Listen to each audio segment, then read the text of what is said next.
সুপ্রিয় দর্শক, আসসালামু আলাইকুম।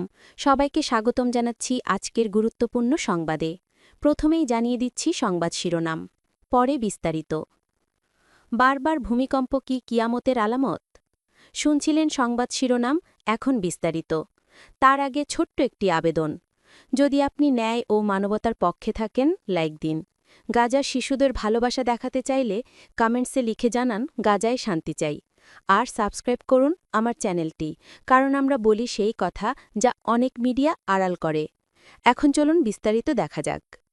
জমিনের অভ্যন্তরে সাধারণত কম্পন তরঙ্গ থেকে যে শক্তির সৃষ্টি হয় তাকে ভূমিকম্প বলে। এই তরঙ্গ ভূগর্ভের কোনো নির্দিষ্ট অঞ্চলে উৎপন্ন হয়, ক্রমে উৎসস্থল থেকে তা চতুর্দিকে ছড়িয়ে পড়ে। মহান আল্লাহ বলেন, আমি ভয় দেখানোর জন্যই তাদের কাছে আযাবের নিদর্শনসমূহ পাঠাই। সূরা ইসরা ৫৯। হযরত আবু হুরায়রা থেকে বর্ণিত, তিনি বলেন, নবী বলেছেন, কিয়ামত কায়েম হবে না যে পর্যন্ত না ইলম উঠিয়ে নেওয়া হবে, অধিক পরিমাণে ভূমিকম্প হবে, সময় সংকুচিত হয়ে আসবে, ফিতনা প্রকাশ পাবে, হারজ বৃদ্ধি পাবে। হারজ অর্থ হুনখারাবি। তোমাদের সম্পদ এত বৃদ্ধি পাবে যে উপচে পড়বে। বুখারী হাদিস ৯৭৯। কারণ পৃথিবীতে যখন ব্যাপক হারে অশ্লীলতা, বেহায়াপনা, অন্যায়, অবিচার ও বাদ্যযন্ত্রের প্রকাশ ঘটবে, তখন এ জাতি ভূমিকম্পের মুখোমুখি হবে। এক হাদিসে রাসূলুল্লাহ বলেছেন, এই উম্মত ভূমিকম্প, বিকৃতি এবং পাথরবর্ষণের মুখোমুখি হবে। এক সাহাবী জিজ্ঞাসা করলেন, কখন সেটা হবে হে আল্লাহর রাসূল? তিনি বলেন, যখন গায়িকা ও বাদ্যযন্ত্রের প্রকাশ ঘটবে, মদ্যপানের সয়লাভ হবে। তিরমিজি হাদিস ২২১২। আর ভূমিকম্পের বিভীষিকা কত মারাত্মক, কোরআনের এক আয়াতে আল্লাহ তাআলা বলেন, হে মানব সকল, তোমরা ভয় করো তোমাদের রবকে। নিশ্চয়ই কিয়ামত দিবসের ভূকম্পন হবে একটা মারাত্মক ব্যাপার।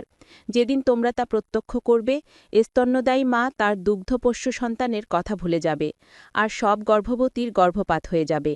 দৃশ্যত মানুষকে মাতালের মতো দেখাবে, আসলে তারা নেশাগ্রস্ত হবে না। বস্তুত আল্লাহর শাস্তি হবে অত্যন্ত ভয়াবহ। সূরা হজ আয়াত ১-২। রাসূলুল্লাহ বলেন, যখন অবৈধ উপায়ে সম্পদ অর্জিত হবে, কাউকে বিশ্বাস করে সম্পদ গচ্ছিত রাখা হবে, কিন্তু তার খেয়ানত করা হবে, জাকাতকে দেখা হবে জরিমানা হিসেবে, ধর্মীয় শিক্ষা ছাড়া বিদ্যা অর্জন করা হবে, পুরুষ তার স্ত্রীর আনুগত্য করবে কিন্তু মায়ের সঙ্গে বিরূপ আচরণ করবে, বন্ধুকে কাছে টেনে নিয়ে পিতাকে দূরে সরিয়ে দেবে, মসজিদে উচ্চস্বরে শোরগোল হবে, জাতির সবচেয়ে দুর্বল ব্যক্তিটি সমাজের শাসকরূপে আবির্ভূত হবে, সবচেয়ে নিকৃষ্ট ব্যক্তি হবে নেতা। একজন মানুষ যে খারাপ কাজ করে খ্যাতি অর্জন করবে, তাকে তার খারাপ কাজের ভয়ে সম্মান প্রদর্শন করা হবে। বাদ্যযন্ত্র ও নারীশিল্পীর ব্যাপক প্রচলন হবে, মদ পান করা হবে, লোকজন তাদের পূর্ববর্তী মানুষগুলোকে অভিশাপ দেবে, এমন সময় তীব্র বাতাস প্রবাহিত হবে, এমন একটি ভূমিকম্প হবে যা সেই ভূমিকে তলিয়ে দেবে। তিরমিজি হাদিস ১৪৪৭। ভূমিকম্পের সময় কি আমল করবেন?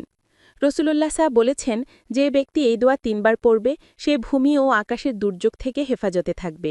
এছাড়া যে কোনো দুর্যোগ থেকে রক্ষা পেতে পড়তে পারেন, লা ইলাহা ইল্লা আনতা সুবহানাকা ইন্নী কুনতু মিনাজ জালিমিন। উচ্চারণ, লা ইলাহা ইল্লা আনতা সুবহানাকা ইন্নী কুনতু মিনাজ জালিমিন। অর্থ, তুমি ব্যতীত সত্য কোনো উপাস্য নেই, তুমি পবিত্র, নিশ্চয়ই আমি জালিমদের দলভুক্ত। রাসূলুল্লাহ তার উম্মতকে যে কোনো দুর্যোগের সময় বিপদে আল্লাহর কাছে সাহায্য চাইতে বলেছেন। রাসূলুল্লাহ বলেছেন, যে ব্যক্তি এ দোয়া ৩ বার পড়বে, সে ভূমি ও আকাশের দুর্যোগ থেকে হেফাজতে থাকবে। বিসমিল্লাহিল্লাযী লা ইয়াদুররু মা ইসমিহি শাইউন ফিল আরদি ওয়ালা ফিস সামাই ওয়া হুয়াস সামিউল আলিম। অর্থ, আল্লাহর নামে, যার নামের বরকতে আসমান ও জমিনের কোনো বস্তুই ক্ষতি করতে পারে না। তিনি সর্বশ্রোতা ও মহান জ্ঞানী। এছাড়া দুর্যোগের সময় আরও যে দোয়া পড়তে পারেন, আন্তা ওয়ালাই উনা ফাগফির লানা ওয়ারহামনা ওয়া আন্তা খায়রুল গাফিরিন। অর্থ, হে আল্লাহ, আপনি যে আমাদের রক্ষক, সুতরাং আমাদেরকে ক্ষমা করে দিন, আমাদের উপর করুণা করুন, তাছাড়া আপনিই তো সর্বাধিক ক্ষমাকারী।